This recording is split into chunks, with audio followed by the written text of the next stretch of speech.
This week, the AU student body fights racist slurs on campus. Vice President Biden puts an end to the speculation on his presidential run.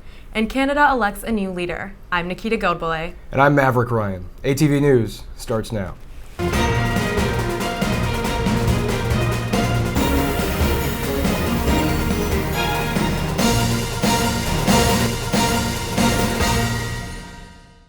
An online campaign at American University was launched to end the racism students have been encountering on campus.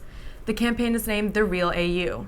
The campaign has been posting and sharing the slurs used on campus and have put them on the school's front gate. Most of the comments have been spotted on social media such as Yik Yak. This is a mobile app that allows people in a community to chat anonymously. The university has said that they are taking actions against the slurs and will be advancing campus diversity and inclusion. On October 21st, overlooking the White House Rose Garden and standing with his wife Jill at his side, Joe Biden announced starkly that he will not be seeking the Democratic nomination for president. Biden's announcement comes after several months of speculation about his political future and following the death of his son Beau. Biden also pointedly addressed the Democratic candidates, advocating for bipartisanship, unity, and progress moving forward. And now we go to Adina Marx with entertainment. Hi, I'm Adina Marx with entertainment. On Monday night, popular artist Drake released a music video for his song Hotline Bling, which was released in July and gained popularity on the radio, reaching number 2 in the country. The video featured Drake dancing, which quickly became an internet sensation. The video was edited and reposted by fans who thought his dancing was amusing. It quickly became an internet meme, as apparently Drake knew it would. On Wednesday, Forbes.com released a list of the 50 highest paid comedians in 2015. Not a single woman was on that list. A reason for this could be that the list required contenders' primary source of income to be their concert ticket sales. Popular comedian Amy Schumer, for example, made more money this year from film and television. And finally, singer Kelly Clarkson announced on Friday that she and her husband, Brandon Blackstock, are expecting a baby boy. She announced she was pregnant this past August. I'm Adina Marx with entertainment. Thanks, Adina.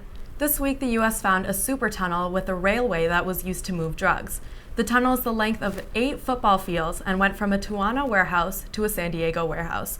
Authorities were able to confiscate 12 tons of marijuana that had a value of at least $6 million. There have been 75 smuggling tunnels found in the California and Arizona area. This week, Vice Media held a blackout on its digital network to protest the unlawful detention of one of its reporters, Mohammed Rasul, in Turkey.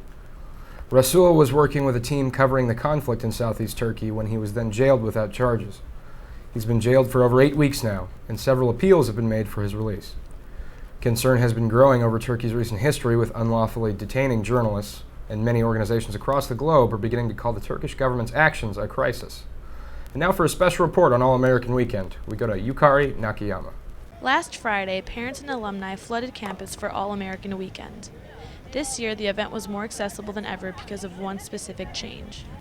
This year, the thing that I'm most excited about is that we're offering fee waivers for families so that all families have access to coming to All-American Weekend. So we do charge a fee of $35, but for families that have low income, we waive that fee so that everyone feels welcome here on campus. Now more than ever, families can enjoy All-American Weekend's open classes, fall fest, and art exhibitions. For ATV News, I'm Yukare Nakayama reporting. Thanks, Yukare. Mark Zuckerberg and his wife Priscilla are opening a new school that will offer healthcare services to all its students. The school will go from kindergarten all the way up to 12th grade and will be called the primary school. The school will be a nonprofit institution in East Palo Alto, California, and it will be opened in August of 2016. It will also be for low-income students, and all attendance will be free. Next, we turn to Jill Cameron for a sports report. Thanks, Nikhita. I'm Jill Cameron with your sports report. This Tuesday marks the beginning of the World Series, where the New York Mets will be playing the Kansas City Royals. This will be the 5th World Series appearance for the Mets, but the 4th overall and 2nd consecutive appearance for the Royals. Coming up in AU athletics, we have women's volleyball against Navy on Tuesday and women's soccer against Lehigh on Friday. Recently, the men's soccer team finished in a no-score tie against West Point, and the women's volleyball team defeated Bucknell with an impressive score of 3-0. The women's rugby team is starting off the season undefeated, defeating Johns Hopkins, George Washington, and Catholic University. That's all for this week. I'm Jill Cameron, bringing you the latest in sports. Thanks, Jill. Canada held hallmark elections recently, electing Justin Trudeau of Canada's Liberal Party as the next Prime Minister. Trudeau's victory ousts former Prime Minister Stephen Harper, who is referred to as being the last remnant of the Bush era in North America. Trudeau will be the second youngest Prime Minister in Canadian history at 43 years of age, as well as the first father-son dynasty in Canadian politics, following his father, Pierre Trudeau, who was Prime Minister in the early 80s. For the latest in finance, we turn to Jonathan Shander. Hello, I'm Jonathan Shander, and this is your weekly financial report. Volkswagen will freeze managerial promotions next year at its VW division as part of a savings drive to help meet more than 30 billion euros of costs arising from the diesel emissions test scandal. The Nasdaq 100 index, dominated by U.S. technology stocks, may set a record high next week, helped by good earnings from Apple Inc. expected on Tuesday. Global stock markets rally and commodity prices rise after Chinese policymakers attempt to boost slowing growth with a package of rate cuts. The race for driverless cars may be gaining new contestants as car manufacturers begin looking into self-driving cars. The Dow Jones is up 157.54 and rests at 17,646.7. The Nasdaq is up 111.81 and rests at 5,031. The S&P is up 22.64 and rests at 2,075. This is Jonathan Shander. Thank you very much for watching. Thanks, Jonathan. Next, we go to Emma Claire Martin for our Politics Report. Thanks, Maverick. I'm Emma Claire Martin with your Politics Report. This week, Vice President Joe Biden confirmed that he will not be running for the 2016 Democratic nomination, with Lincoln Chafee and Jim Webb discontinuing their campaigns as well. Candidate Hillary Clinton appeared before a House panel investigating the Benghazi attack of 2012, an over 8-hour hearing that revealed little new information about the incident. On Tuesday, Representative Paul Ryan announced his decision to pursue the position of House Speaker. Be sure to watch the next Republican presidential debate this Wednesday at 8 p.m., which will air on CNBC from the University of Colorado. This has been Emma Claire Martin with your ATV Politics Report. Back to you, Nikhita. Thanks, Emma Claire. Now let's hear from Deepak Bhagat, bringing us the world news. Thanks, Nikhita. This is Deepak Bhagat with World News.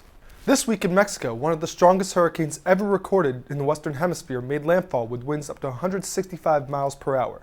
Tens of thousands of people were evacuated in anticipation of Hurricane Patricia. Ireland took a step closer to legalizing same-sex marriage. 6 months after a landslide vote to change the country's constitution in favor of same-sex marriage, both houses of parliament passed corresponding legislation. The last step in turning this bill to law is a signature of President Michael Higgins.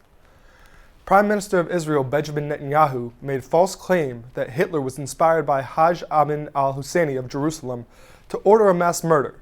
No one is sure where the Prime Minister got his information on the subject, which is not in the written transcripts of the November 1941 meeting between Hitler and al-Husseini. Although this claim is extreme, Netanyahu stuck with it. This was Deepak Bhagat with your ATV World News. Thanks, Deepak. Earlier this week, a U.S. Army soldier who was part of a rescue mission in northern Iraq died.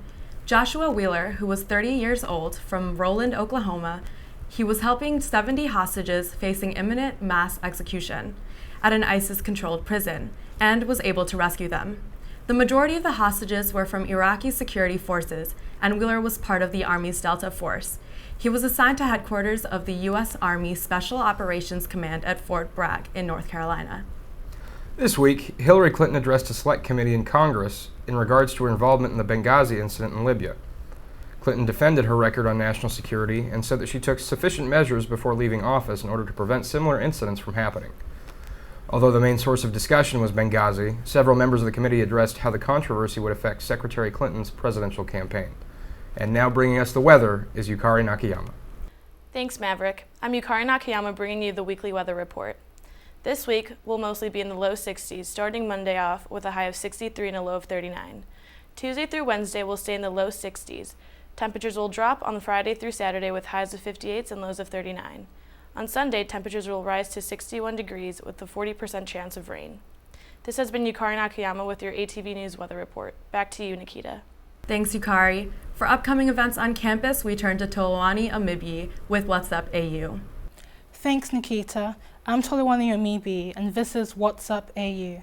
This Tuesday, bring your AU spirit to the Bender Arena to support the women's volleyball team, who will be up against the United States Naval Academy. The match will be from 7 to 9 p.m. On Wednesday, Take part in a workshop focusing on valuing diversity and inclusion. The event will take place from 9 a.m. to 1 p.m. in MGC's Gianni Lounge, also known as Room 200. With Halloween coming up, don't miss out on the Fall Fest this Friday on the Quad. From 8 to 10 p.m., the festival will include games, free food, and tons of fun. On Halloween Day, enjoy the AU Symphony Orchestra's Halloween Spectacular in Abelson Family Recital Hall, where music director Yaniv Dinner will take you on a mysterious adventure through concert. Feel free to go in costume, but don't forget to RSVP. Tickets are $10 for regular admission and $5 for AU students and seniors. Well, that's it for this week. Be sure to enjoy the Halloween weekend and don't be afraid to dress up. I'm Tolawani Omibi, and this has been What's Up AU. Thank you for watching. Thanks, Tolawani. So I hear there's a lot going on in the DC area and campus this Halloween. Yeah, there's a big event in Butler Pavilion down in the tunnel. And make sure you go on to Embassy Row and go trick-or-treating. That's all for today. Don't forget to like us on Facebook and follow us on Twitter. I'm Maverick Ryan. And I'm Nikita Godbole. Thanks for watching ATV News.